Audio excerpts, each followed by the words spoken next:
Hey guys, it's Mike Hirshinagami here, and I'm here to give you a list today about my top 5 hopes for the next Zelda game on the Wii U. And I'm actually making this video in response to HMK's video where he talked about his own top 5 lists. Now, that said, I'm going to make a couple notes here before I get started. The first one is that since HMK already made his own list, I'm not really going to include anything he said on my list. Even though I did like everything he had to say on there, especially when it came to the story, the controls, and the idea of voice acting, because those have always been ideas that kind of hit home with me. Those are the kind of things I love to see in a game. But since this is going to be my own list, I wanted to show some more variety and put out some more ideas out there that I thought would just be awesome. There are going to be some things that I may not include on here just because I need to see the game first to see where my other thoughts come into play, sort of the same way like HMK said that he has to see the game as well. One of the things that I was actually interested in the last game was to take more liberty with the stamina meter, with maybe including the red tunic and the blue tunic, which would give you more stamina if you were in a hot area and a cold area respectively. But they didn't do that. I'm not disappointed about it, but I think it would have been a really nice use. Zelda's already really established itself as a pretty solid series, I have to say. I mean, people will buy the games just because it's a Zelda game. I know I'm planning on buying Hyrule Warriors just because it's a Zelda game, and I actually kind of like Dynasty Warriors. So, you know, that's what it is. But anyways, I'm going to go ahead and get on my top 5 list.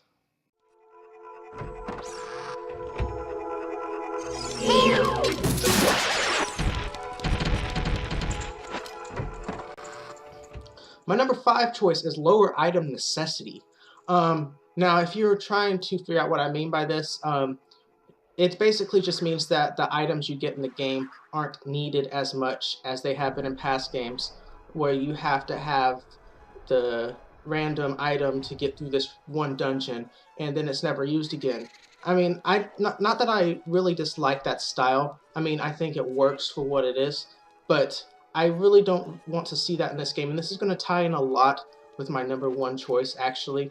But the basic idea is that, you know, you just get a certain number of key items which will help you most in dungeons, like maybe bombs, bows, things like that, which will just be like your centerpiece to the puzzle experience, where they basically just build the puzzles mostly around those items and things like that. And so yeah, you know, just a lower item necessity overall. I just think that would be something that I'm very interested in.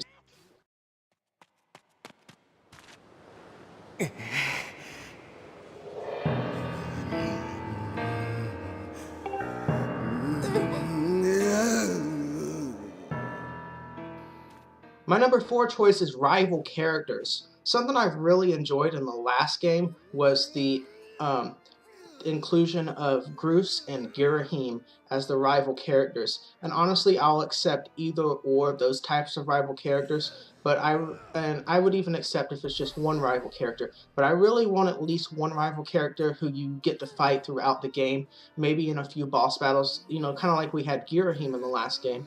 And I just really enjoy that feeling. You can also have that rival character who's kind of like a friend at the same time, like Groose was. Yeah, just rival characters, someone to really build up that extra emotion to put it over the top.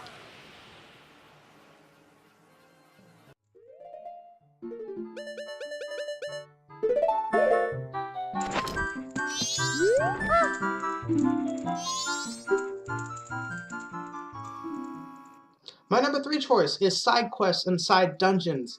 Again, this will also be tying into my number 1 choice, actually. And my idea with the side quests and side dungeons is that aside from the main quests and the main dungeons you get, I really want to have a large inclusion of the side quests and, honestly, side dungeons in general.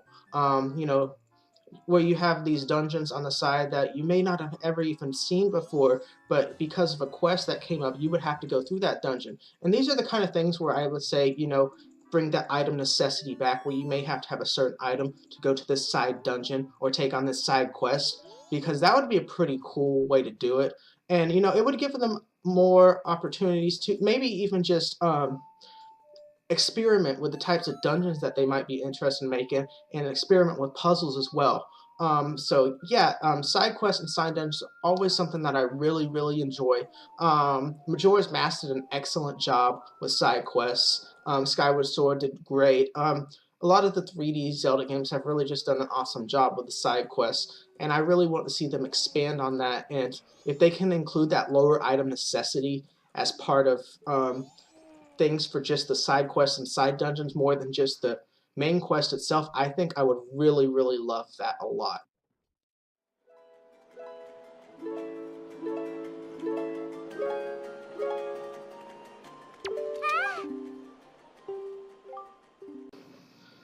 My number 2 choice is going to be multiplayer and support characters. This is actually something that I've been really interested in Kingdom Hearts series as well, is the existence of multiplayer as, you know, just a way you can play. Not that this game should be geared towards multiplayer. I just think it would be cool to have a person who is able to come along the quest with you. It wouldn't change the puzzles in any way. You know, you could still finish the puzzles just as easily on one player, but maybe even two players would just speed it up a little.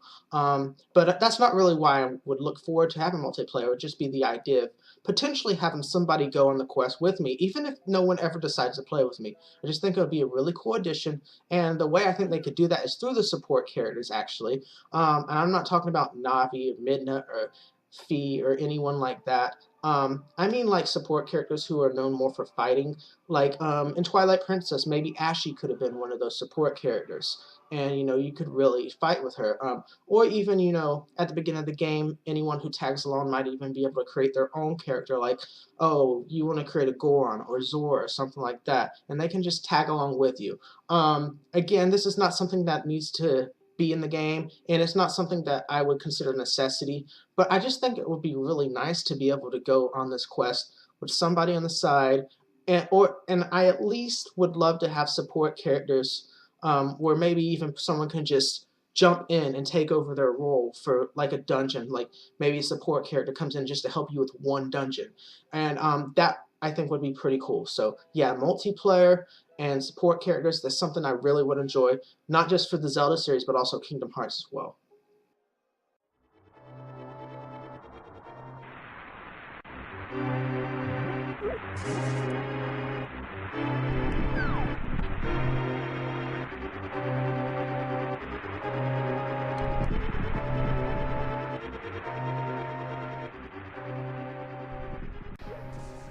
And my number 1 choice is going to be an open world.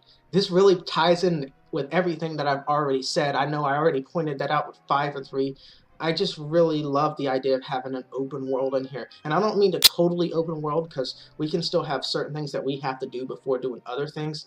But something that 3D Zelda titles have never really done is had this open world feeling. It's been kind of this linear quest where you have to go through this dungeon, then this dungeon, then that dungeon. And you don't really have much choice in where you go first. But something I really loved about A Link Between Worlds and A Link to the Past and things like that is that you can go to whichever dungeon you want to at any time. And this really goes in with my idea of lower item necessity, in that you don't need to have these items to get through these dungeons. So maybe you have 4 dungeons that you can go to at first, and but the only thing you really need to get through them is the sword. And you can just find your way through the puzzles, maybe even just, you know, just things like that. I know it might make it a little more difficult to put the puzzles in there, so I can understand not including this. But if we had that open world feeling, you know, the first 4 dungeons we could give out the bow, the bombs, the iron boots, and, you know, the hook shot. The bow, bombs, iron boots, hook shot. Okay, those would be 4 really good items that we could use throughout the game, throughout almost any kind of puzzle. The creators of Zelda have already shown that they have been able to use these 4 specific items well for puzzles, and I don't see any reason why they can't do that well from here on out. So it doesn't even matter if you have to go through the dungeon to get those 4 items, as far as I'm concerned. You might be able to just buy them from the start, and they would be able to be the main items to help you through the dungeons along the way. Maybe even get them all at the start of the game and open up all the dungeons at one time. That would be pretty awesome, I have to say. But yeah, just that ability to go to whichever dungeon you want, whenever you want to, just because, hey, you can. So yeah, that's something I really would love to see in this next game. It's just that whole open world feeling. Um, you know, maybe there could be like one or two dungeons at the end where you have to do them in a specific order. But overall, I just think just gear the puzzles towards maybe a few items so that we can go wherever we want to, whenever we please. And I think that would be a really awesome way to do it. So, yeah, that's going to be my number one choice.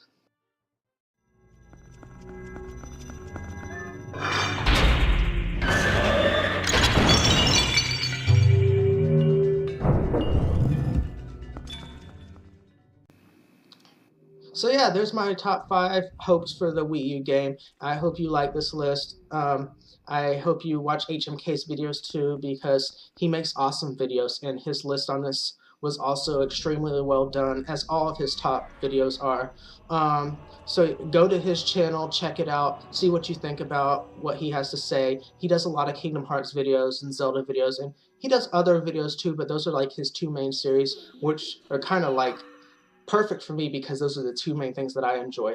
As you can see from this list, what I really am looking for is just a more open experience, a less linear experience. And I'm not going to say anything on my list is an absolute necessity. There are things on here that I want more than others, which is why I rank them in order. But even my number one, if we don't have a totally open world, I'm not going to complain or anything about that, because Zelda really has established itself in a certain way, and I enjoy the games no matter what they do with them, actually. It's just something that I think would take this above and beyond for me. And maybe you disagree. Maybe you don't want to see that open world. Maybe you just want to stay in that linear cycle where you just go through one dungeon, another one, blah blah blah, and just keep going that way. And I understand that. That's been the way Zelda's done it on these 3D games forever, really. But I just think it would be really cool to see that more Link Between Worlds type of style in a 3D game, and I just think that would be pretty awesome. So if you have any comments, comment in the section below. If you like the video, just like it, subscribe to me, whichever you want to do. And again, go check out HMK's video because he does a really good job on his videos as well.